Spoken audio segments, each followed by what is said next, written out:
नमस्कार दोस्तों, स्वागत है आप सभी का हमारे YouTube चैनल देव जी के ट्रिक्स में। तो दोस्तों हम यहाँ पर हिंदी साहित्य पढ़ रहे थे और हिंदी साहित्य का ये तीसरा पार्ट है। इसके पहले हमने 2 पार्ट आपके अपलोड कर दिए हैं जो कि आपको प्लेलिस्ट में मिल जाएंगे। हमने आदिकाल जिसे वीरगाथा काल कहते हैं वो पार्ट नंबर 1 में कंप्लीट कर दिया था। दूसरा आपका पूर्व मध्यकाल था जिसे भक्ति काल कहते हैं, वो दूसरे पार्ट में कंप्लीट किया है। और ये तीसरा पार्ट है उत्तर मध्यकाल जिसे हम लोग रीत काल कहते हैं। और इससे जुड़े हुए जो भी पॉइंट है वो सभी हम लोगों को यहाँ पर देख लेना है। आपको किसी प्रकार की बुक की और आपको अदर वीडियो देखने की जरूरत भी नहीं पड़ेगी। तो चलते ही स्टार्ट करते हैं। अगर आपको पसंद आता है तो एक लाइक जरूर दीजिएगा और एक दोस्त को जरूर शेयर करिए। चलिए स्टार्ट करते हैं। और एक जरूरी आपको यहाँ पर पॉइंट यह बता दें कि रात 8:30 बजे डेली यहाँ पर आपको रात 8:30 बजे टेस्ट कराया जाता है हिंदी का, जहाँ पर आप बेहतर प्रदर्शन कर सकते हैं। यहाँ पर आप बेसिक पढ़िए और आप यहाँ पर टेस्ट रात 8:30 बजे दे सकते हैं बेहतरीन हिंदी की तैयारी। चलिए यहाँ पर आपका रीतकाल, तो याद रखिए रीतकाल को हम तीन भागों में वर्गीकरण करते हैं, जिसमें पहला आपका है रीत सिद्ध जो कि काव्य धारा है, जिसमें से आपके बिहारी जी आपके हैं। दूसरे आपके रीतबद्ध काव्य धारा चिंतामणि, केशवदास, मतीराम, सेनापति और देव आते हैं। ठीक है, जो आपके किस में, तो आपके रीतबद्ध में। ठीक है, रीतबद्ध में, क्योंकि क्वेश्चन आपको यहाँ से भी बन जाता है कि रीत सिद्ध के कौन है, रीतबद्ध के कौन है। उसी प्रकार से रीत मुक्त काव्य धारा में जो आपके हैं, तो रीत मुक्त यहाँ पर दिया है, आपको दिख रहा होगा। रीत मुक्त काव्य धारा में घनानंद, आलम, बोधा, ठाकुर आदि आते हैं जो कि रीत मुक्ति में आते हैं। यहीं से क्वेश्चन आपको बहुत ज़्यादा बन जाते हैं, बस इतने से ही बनते हैं, है ना। और आगे पॉइंट में देखते हैं जो कि हर एक से जुड़े हुए पॉइंट यहाँ पर आपका कह सकते हैं, जो आपका कह सकते हैं जो हम लोग पढ़ रहे हैं ये आपका कौन सा है, तो उत्तर मध्यकाल है। याद रखिए यहाँ पर जो आपका है, ठीक है, ये आपका कौन सा है, उत्तर मध्यकाल है, जिसे हम लोग बोलते हैं रीतकाल। क्या बोलते हैं भाई, इसे रीतकाल कहते हैं। वो आपको दिख नहीं रहा होगा, इसे रीतकाल कहते हैं, जिसका समय होता है 1700 ईस्वी से 1900। ठीक है, ये कौन सा कितना समय है, तो 1700 ईस्वी से लेके 1900 ईस्वी तक का समय जो आपका है ये आपका कौन सा है, तो आपका उत्तर मध्यकाल, या इसे हम लोग रीतकाल के नाम से जानते हैं। चलिए इससे जुड़े हुए जितने भी पॉइंट है उसको समझेंगे। कह रहा है आपसे रीतकाल के अधिकांश कवि कैसे थे, तो दरबारी थे। क्वेश्चन आपसे पूछेगा कि रीतकाल के अधिकांश कवि कैसे थे, तो आपके कैसे थे भाई, तो आपके दरबारी थे, अर्थात ये राजाओं के आश्रय में उनके दरबार में अपनी कविता किया करते थे। ठीक है, रीतकाल के प्रमुख कवि देखा जाए तो आपके देखिए बिहारी जो आपके हैं किसके दरबार में, तो आपके याद रखिए कि जयपुर और आमेर के राजाओं के दरबार में ये अपनी शोभायमान थे। ठीक है, कौन, आपके बिहारी। ठीक है, और आपके अगले हैं चिंतामणि, या आपके नागपुर दरबार में रहते थे। केशवदास जो कि आपके ओरछा के राजा के दरबार में रहते थे। भूषण जो कि आपके पन्ना के राजा के दरबार में।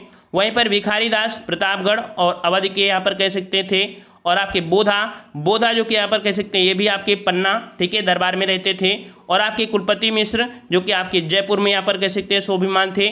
और आपके मतीराम जो कि बूंदी में। और आपके रघुनाथ जो कि आपके काशी में, काशी के राजा के दरबार में रहते थे। तो ये आपके कह सकते हैं कि सभी राजा के जगह दिए गए हैं, और ये जो आपके हैं कह सकते हैं आपके लेखक हैं। क्लियर हो गया होगा, ये एक कॉपी में नोट करिएगा। इसी प्रकार से याद रखिए इनके नामकरण को लेकर विद्वान एक मत आपके नहीं है, कोई बोलता है हाँ, कोई बोलता है नहीं। ठीक है, चलिए अगले प्रश्न को आते हैं। प्रश्न आपसे अगला है कि रीतकाल का नामकरण किसने किया। याद रखिए सबसे महत्वपूर्ण आपका है कि रीतकाल का जो नामकरण है, ठीक है, यहाँ पर एक हेडिंग डालना है आपको, रीतकाल का नामकरण किसने किया है। ठीक है, दिख नहीं रहा होगा। चलिए तो यहाँ पर देखिए विद्वान आपके कौन है, तो रामचंद्र शुक्ल।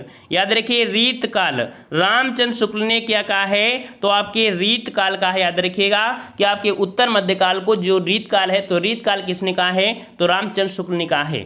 वहीं पर मिश्र बंधु ने रीतकाल का नाम क्या दिया है, तो इसे अलंकृत काल कहा है। ठीक है, मिश्र बंधु ने क्या कहा है, अलंकृत काल कहा है। और आपके विश्वनाथ प्रसाद मिश्र ने आपके रीतकाल को श्रृंगार काल की उपमा भी दिया है। ठीक है, और आपके रमाशंकर शुक्ल जिन्हें रसाल के नाम से जानते हैं, इन्होंने रीतकाल को कला काल भी कहा है। तो ये भी पॉइंट आपको पूरे के पूरे नोट करना है। कॉपी में इसी प्रकार से क्वेश्चन पूछेगा, नेट में ढूंढेंगे तो थोड़ा कंफ्यूज हो जाएंगे, लेकिन अगर एक जगह नोट कर लेंगे, ठीक है, तो 100% सफलता यहीं से मिल जाएगी। अगला प्रश्न आपसे पूछा गया है कि रीतकाल के प्रमुख कवि और उनकी रचनाएं। यहाँ पर एक तरफ आपको कवि दिए हैं, दूसरी तरफ आपकी यहाँ पर रचनाएं हैं, जो कि देख सकते हैं बिहारी सबसे महत्वपूर्ण आपकी बिहारी है, और बिहारी की जो आपकी वो आपकी कौन सी है, सतसई, सबसे महत्वपूर्ण आपकी कौन सी है, बिहारी की सतसई है। और अगला दिया गया है चिंतामणि, चिंतामणि की जो आपकी है वो आपकी कौन सी है, तो आपकी कवि कुल, कल्पतरु और आपकी श्रृंगार मंजरी, छंद विचार और आपका ऋष विलास, ये आपकी चिंतामणि की आपकी रचनाएं हैं। और अगला पॉइंट आपका है कि मतीराम, मतीराम की जो आपकी है वो आपकी कौन सी है, तो ललित ललाम, ठीक है, मतीराम की जो आपकी रचना है वो आपकी ललित ललाम, रसराज, अलंकार पंचासिका। वहीं पर आपकी अगर बात करें भिखारी दास की, तो भिखारी दास की है काव्य निर्णय, श्रृंगार निर्णय। जसवंत सिंह की बहुत ही महत्वपूर्ण, याद रखिएगा, जसवंत सिंह की आपकी भाषा भूषण पूछी जाती है, तो भाषा भूषण, प्रबोध चंद्रोदय, अपरोक्ष सिद्धांत और आनंद विलास, ये आपकी जसवंत सिंह के हैं। भूषण की बात करते हैं तो भूषण की आपकी शिवराज भूषण, शिवा बावनी और छत्रसाल दशक, ये आपकी भूषण जी की आपकी है रचना। और अगले हैं पद्माकर जी की, तो पद्माकर जी की रचना आपकी है कौन सी, तो पद्माभरण और आपका जगत विनोद, गंगा लहरी और आपका प्रबोध पचासा, ये आपके पद्माकर जी की हैं। वहीं पर अगर बात करते हैं कि कुलपति मिश्र, तो कुलपति मिश्र की आपकी कौन सी है, तो आपकी रस रहस्य, संग्राम सार और आपका मुक्त तरंगड़ी, ये आपके किसके हैं, तो आपके कुलपति की हैं। अगला आपका दिया है केशवदास, तो केशवदास की जो कि बहुत ही महत्वपूर्ण आपकी है कौन सी, तो रामचंद्रिका, याद रखिए केशवदास की कौन सी है, तो रामचंद्रिका है। और विज्ञान गीता जो कि एक आध्यात्मिक ग्रंथ है, याद रखिए अगर क्वेश्चन ये पूछे कि केशव चंद्र की कौन सी आपकी रचना है जो आध्यात्मिक ग्रंथ है, तो आपकी रामचंद्रिका और विज्ञान गीता, ये आपकी कह सकते हैं आध्यात्मिक ग्रंथ हैं। वहीं पर आपकी कौन कौन सी, कविप्रिया, रसिक प्रिया, ठीक है, ये आपकी केशवदास की हैं। दूल्हा, ठीक है, ये भी आपके एक कह सकते हैं कवि हैं, इन्होंने कवि कुल कंठाभरण, कवि कुल कंठाभरण, ठीक है, और कह सकते हैं ये इन्होंने रचना किया है। और आपके दिया है बोधा, बोधा ने यहाँ पर वीरावगीश और आपका इश्कनामा, ठीक है, वीरावगीश और इश्कनामा किसने, बोधा ने। और घनानंद ने, तो घनानंद में सुजान हित प्रबंध, वियोग बेली, प्रीति पावस, एक इश्कलता और आपका कौन सा पदावली। तो थोड़ा थोड़ा यहाँ पर आप देख लीजिएगा, यहाँ पर इश्कनामा है, यहाँ पर आपका इश्कलता है, ठीक है ना। और यहाँ पर आपका जो अगला पॉइंट आपका है कौन सा, देव, देव की आपकी प्रेम तरंग, भाव विलास, शब्द रसायन, काव्य रसायन, सुजान विनोद, भावनी विलास, कुशल विलास, देव शतक, राधिका विलास, ये आपकी देव की हैं। और आपकी सेनापति की आपकी कौन है, तो कवित्त रत्नाकर, या आपकी सेनापति की आपकी रचनाएं हैं। तो कुल मिला के यहाँ पर देख सकते हैं कि इस प्रकार से आपका जो कंप्लीट होता है वो आपका रीतकाल होता है, और रीतकाल को हम लोग क्या बोलते हैं, उत्तर मध्यकाल। तो इस प्रकार से उत्तर मध्यकाल आपका खत्म हुआ है, अब नया आपका काल शुरू हो गया है, जो कि आपका कौन सा है, आधुनिक काल, जिसे हम लोग गद्य काल के नाम से भी जानते हैं। अब गद्य काल का जो आपका स्टार्टिंग होती है वो आपकी कहाँ से, तो आपके सन 1900 से लेके अब तक जो आपका समय है यह आपके आधुनिक काल में आता है।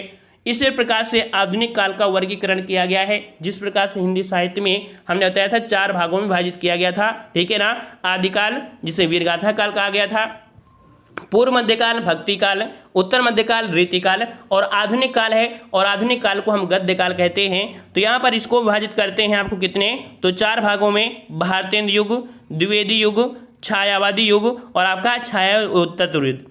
अब यहाँ पर क्या होता है कि हर एक युग में बहुत ज़्यादा राइटर भी हैं।